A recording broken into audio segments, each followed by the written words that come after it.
Diyan nyo po ba nakuha motor nyo, boss? At ano ang mga kailangan sa pagkuha ng motor?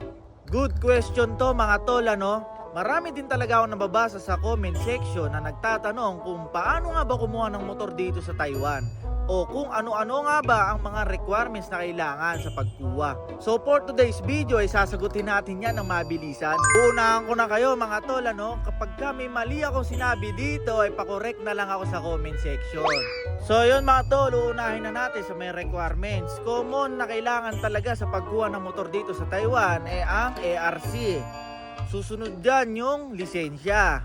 At ang panghuli at ang pinakamahalaga sa lahat ay dapat meron kang pera.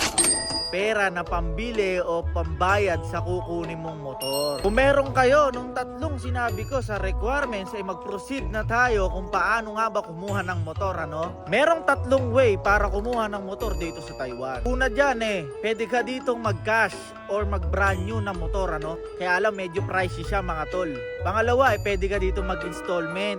Parang Pinas lang din. Marami dito niyan, kaya huwag kang mangamba, no, pagka gusto mo ng installment. Siyempre, matik, may interest yan. At ang panghuli, marami dito nagbebenta ng mga segunda manong motor. Usually, mga Taiwanese at siyempre, mga kababayan natin. Kaya shoutout sa mga kababayan natin na nagsaside hustle dyan, ano. Usapang segunda mano, ito nga palang motor ko na si Maxine, second hand nga lang pala ito. Nabili ko lang din to sa tropa, no. Shoutout sa'yo, paring Paul.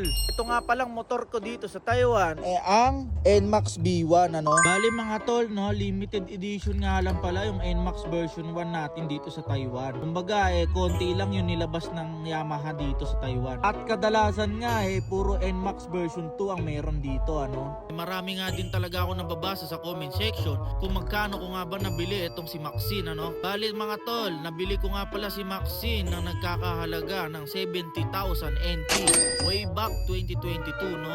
Usapang price naman ng mga motor dito sa Taiwan ay marami dito, nagre-range nga pala sila simula sa 20 pataas, ano. So yun mga tol, sana nasagot ko yung kaunting katanungan nyo, ano. And sa mga magtatanong dyan comment lang kayo sa comment section at susubukan natin sagutin lahat yan.